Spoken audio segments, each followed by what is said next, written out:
Hedonic adaptation. Have you heard of that concept? Hedonic adaptation is the observed tendency of humans to quickly return to a relatively stable baseline level of happiness despite major positive or negative life events, right? So an example of this might be that the person who wins 5 million on the lottery and the person who, say, loses a limb in a car accident, after about 6 months to a year, they return to their baseline level of happiness and they feel about the same. Isn't that fucking interesting? So basically, when something really, really good happens to you, like you win the lottery and you're like, woohoo! Yeah! Or if something really devastating happens, like you get into a car accident and you lose your leg and you're like, ah! Well, in about 6 months to a year, your happiness returns to what it was before that happened. Now, I mean, I can't actually believe this, but I mean, there's been studies made on it, and actually, I find it hard to process in my mind, right? But I also know it to be true because I know people who have lost their parents, right? Or I know people who have gone through devastating shit, and when I see them, they seem all right. And it's always confusing to me is like, oh, how have you dealt with that? And the thing is, what I think that they've done is they have gone through a devastating period, and they've gone through a lot of mental trauma, obviously, but then they've eventually dealt with it, and then they've returned to their baseline level of happiness, and probably with a lot of growth too, and probably with some trauma there and stuff, but that basic sort of day-to-day happiness level, it's the same, because this is just like how the human mind works. And I had a recent experience with this, right, in that I recently thought that my van with my music equipment in had been stolen about 2 weeks ago, and I had just parked it on a road which I didn't think I parked it on, and I kind of forgot. It was a stupid fucking schoolboy error, right? But I was convinced that I had basically lost my van with all my music equipment in, and even though I spent about 5 hours looking for it, I even got a taxi driver to drive me around the area to try and look for the van. I eventually called the police and the insurance company and said that my van had been stolen, and then a week later it turned up. But in that period, after calling my insurance and the police, I went through that whole sort of grieving process over losing all my equipment, which was worth about £1,500. And I went through that whole thing of like, oh God, I can't believe this happened. Oh, fuck, what an idiot I am. I'm never going to leave my music equipment in my van again.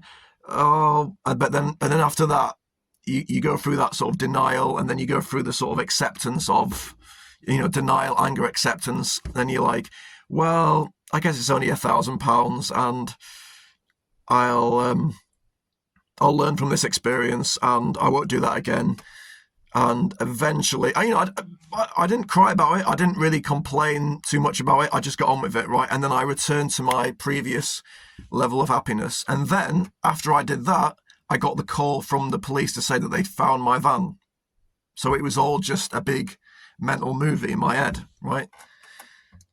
So that's an example of hedonic adaptation, how, like, what you think that, like, shit that some, like, sort of relatively devastating shit is going to happen, and you're going to be devastated for the next 10 years. Actually, depending on how devastating it is, even if it's really, really devastating, you'll probably get over it in about 6 months at the worst. But when I say you get over it, you'll return to your baseline level. If you're a natural complainer, you'll go back to complaining, even if something really good happened to you. And if you're a natural optimist, you'll go back to being optimistic, right?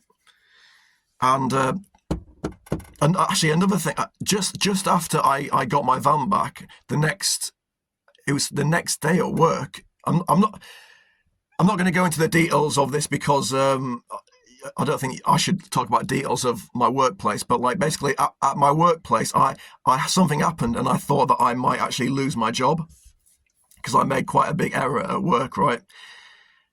And for a couple of days, I was thinking that I might lose my job, and I went through that. I went through another mental movie of being like, "Oh God, if I lose my job, how am I going to make money?" But then it turned out that I didn't lose my job, and I kept my job, and I went. But that was the same sort of thing. It's like with both those scenarios, I was sort of, it doesn't feel good at the time. You have to go through that kind of mental grieving, that mental shit. But then with both scenarios, I was ready to get on with it either way, right? And what is the lesson? Like I say, I make these videos for me, but I also make them for if anyone can take something out of this. What is the lesson from all this? I think the lesson from this, there's two lessons. Number one is to take more risks. Stop playing it so safe. Because the shit that happens to you, even if the worst case scenario happens to you, you take some risks and the worst case scenario happens, you're going to get over it. You're going to have to go through like that negativity that you probably is a bit unpleasant, but you will return to your baseline level happiness, right? And that's the second lesson. The second lesson is work on your baseline level of happiness, because that's what matters. If you're just naturally a grateful person, you're naturally motivated, you're just naturally gonna be, you're naturally gonna be like a winner, you're gonna go back to that. Whereas if you go to that baseline of just being, like pathetic, you're gonna, even if something really good happens to you, like you just get really lucky one week and you just make loads of money and you get loads of girls or something, right? But you're a natural loser. You might have all that stuff, but then you're gonna go back to being you're gonna go back to being like a loser, a natural complainer again. So they're the two lessons, I think. Number one, be more of a risk taker because you're gonna go back to your baseline. And number two is to work on your baseline level of happiness, your baseline level of, whatever, because that's where you're always gonna go back to. And now one final point I want to say about this, right? Because when I was reading about this stuff called hedonic adaptation, it says,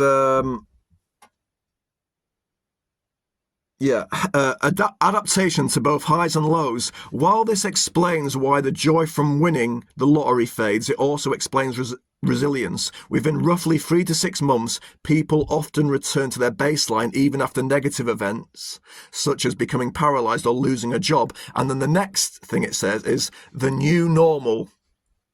When positive changes occur, your expectations and desires rise in tandem, making the new, better situation your new neutral standard. And when I read that phrase, the new normal, you can guess what I thought of, can't you?